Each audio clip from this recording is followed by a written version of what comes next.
signalizované posledné sekundy trestu vylúčeného Alexandra Alexejeva.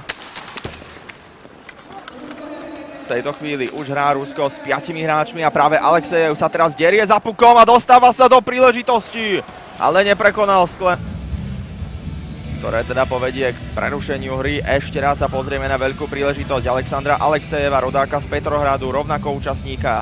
Kázal vysťahovať Matúš Havrila, ktorý vložil hokejku do rozohrávky Klima Kostina. Teraz Sklenár neudržal túto strelu, nepríjemnosti pre slovenského brankára, ale dokázal svoje zaváhanie napraviť úspešným zákrokom. Napriek tomu Rusko ešte ostáva v útočnom pásme. Robí svojou aktivitou problémy Rusom. Už mu prichádza na pomoc aj Liška. Traja ruskí hráči tam boli, Samorukov sa nakoniec k puku dostal. A v tejto chvíli hrá Slovensko v plnej sile. Pozor ešte na príležitosť. Samorukov sa dostával do akcie ako obranca teraz. No a Rusi okamžite usadení v útočnom pásme, kde rozvíjajú svoju presilovkovú kombináciu. Samorukov sa dostal k strele, ale tu mu obetavo zablokoval Liška. Liška sa vrhal do strely aj teraz a žrť. Rusom sa podarilo prejsť do útočného pásma. Kostin.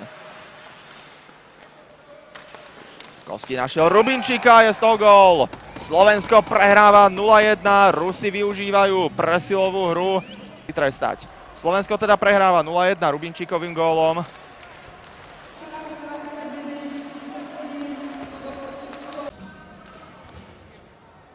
To je teda už naozaj príležitosť, ktorá si pýta presný zásah. Krivošík, Ružička. Ružičková strela, ale vyradzená brankárom Arťomom Melnikovom. Krivošík to nevyskúšal, posúva Ružičkovi, ten mu vrátil. Krivošíková strela, nie je z toho gól. Tu je najväčšia presilovková šanca.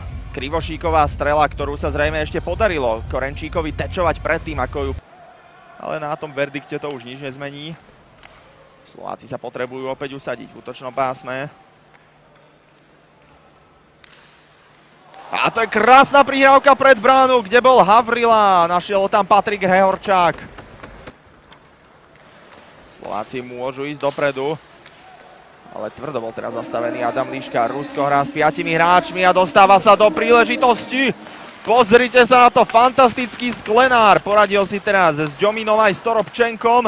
Ešte akcia trvá. Tak teraz aj kúsok šťastia pomohol Slovákom. Potom, ako zakončoval Alexej Toropčenko a následne sa snažil ešte... Zatiaľ sa našim strelcom nedarí ich využiť, a to ani v početnej prevahe, ani po takýchto rýchlych útokoch z hry. Teraz je opäť Slovensko v útočnom pásme, Kever. Keverová strela, ktorá sa končí gólom! Nádherne to teraz trafil Jakub Kever do ľavého horného rohu ruskej brány a Slovensko vyrovnáva na 1-1. Nikitu Anochovského.